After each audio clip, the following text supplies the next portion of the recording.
That's what makes people mad, is that we're paying a private company to make money off of our illness. Dennis has been a relentless advocate for people who have gotten a cancer diagnosis and have to pay for parking. And there are some MLAs in the Sask party who are supporting your call, but up until this point, Scott Moe has failed to show up, failed to acknowledge the fairness Dennis is seeking for himself, but also, and more importantly, I think, for other cancer patients across this province. And it's really quite shameful what Scott Moe has failed to do here. It was 2 years ago that the Saskatchewan Health Authority took over control of the parking lot at the Victoria Hospital, and they made the cruel and mean decision to start charging cancer patients for parking. I was in the chemotherapy unit along with 5 other people. We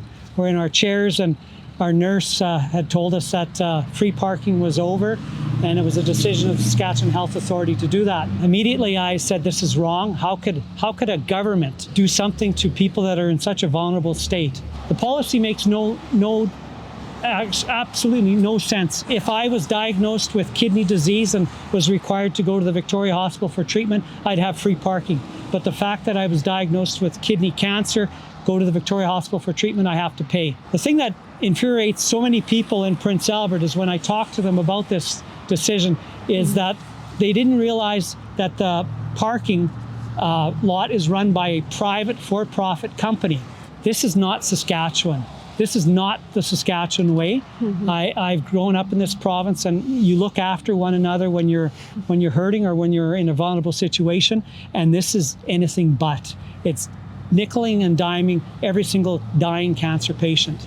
Let's go back to being a little bit more compassionate and caring towards the cancer patients of Saskatchewan. Scott Moe and his government have to be dragged kicking and screaming to do the right thing time and time again. It doesn't have to be like this. The Premier could and should make this decision to introduce some fairness for people who are undergoing treatment at the local hospital here and right across this province. I'm sorry that you're having to fight your government on this as well. We need to listen to people like Dennis and do what's right and fair. Yeah. When someone in your community is hurting, you don't nickel and dime them, you take care of them. This decision should be reversed, and we hope to see that in the upcoming budget. We are better than this, and we deserve more than this in this province. That's why people are telling us it's time for a change.